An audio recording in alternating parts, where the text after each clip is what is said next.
انسى المراجع، في مراجع محترمين، انا بكلمك على الموروث. هو المذهب هو السيستاني؟ لا مش السيستاني.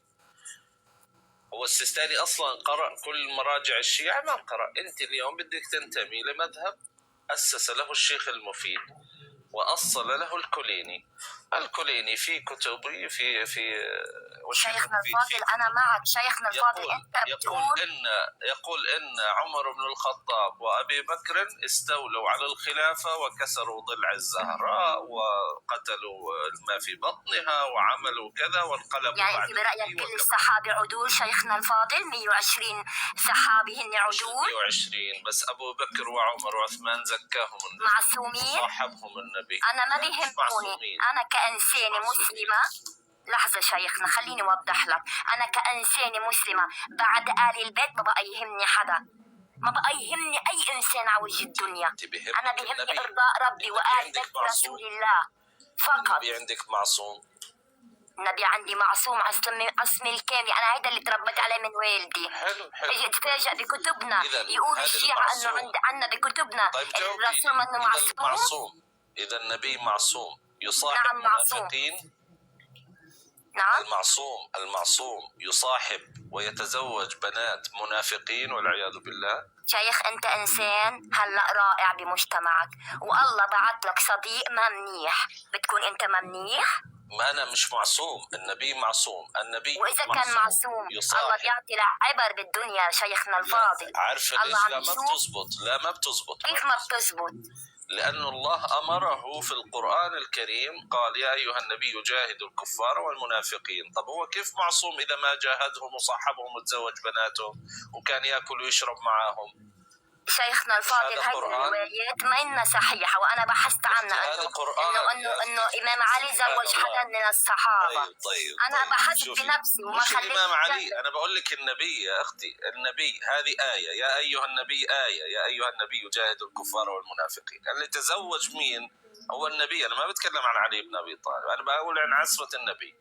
إذا النبي عندك معصوم، كيف يصاحب أبي بكر وعمر ويتزوج بناتهم؟ شيخنا الفاضل هيدي حكمة من عند الله، أنا ما بتعدى حدودي فيها. إلهية. أنت مش فاهمة علي ولا فاهمة عمالك تلفي وتدوري؟ لا أنا ما عم لف ودور، أنت عم تقول لي كيف إنسان معصوم خليني أسمع. وهو خاتم النبيين برافة المنافقين. هذه فيها حكمة إلهية. أنا ما بتعدى على أحكام الله. يخالف القرآن. حكمة إلهية أنه النبي يخالف القرآن. وين الحكمة الإلهية؟ واضح القرآن يا أيها النبي جاهد الكفار والمنافقين واغلظ عليهم وتزوج بناتهم. هيك الحكي. خلينا عاقلين يا أختي بدل الكلام. خليني أسمع من أخونا الثاني. تفضل يا ميسم، تفضل يا أخي، بس لو سمحت بهدوء وبدون تجاوز. تفضل افتح المايك، أنا سكرت من عندك. وينك؟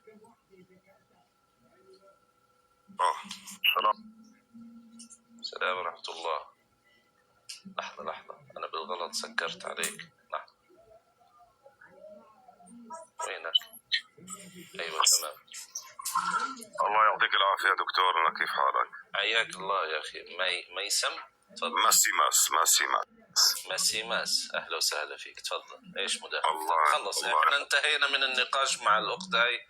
والله كلمتين. انت لو عندك معاي خليك معاي كلامك علشان انا معك. بس هي نزلت على البث. والله كلمتين يا دكتور، بس كلمتين. لأي شيعي بيتصل وبيدعي انه هذا، بس كلمتين نقول له ادعي السلام عليكم اللهم احشرني معك، بس ولا يمكن هلا بغض النظر احنا ليش نطلب منه شيء هو لا يؤمن فيه. السلام عليكم. وعليكم السلام ورحمة الله. خليك ابو علي شوي لو سمحت، خلينا نخلص مع ميسم. دكتور اخي الكريم، شوف في كثير عند المسلمين جهل صحيح، فاحنا لا نشق على الناس. اذا هو لا يؤمن هو حر، بس لا يؤذي غيره.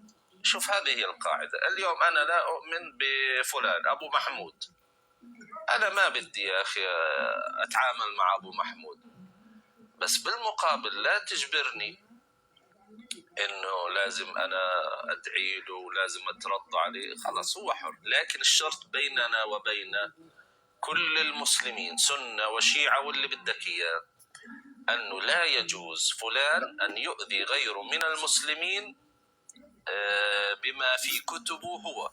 جيد. اما هو الذي يظن والذي يؤمن فيه هذا بينه وبين ربه. بس دكتور تسمح لي كلمة معلش.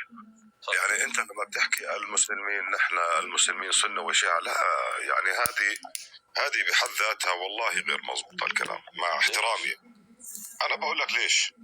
الدين الاسلامي اجى دين واحد. انا لما بيطلع لي اشخاص بيزبطوا بالدين زي ما بدهم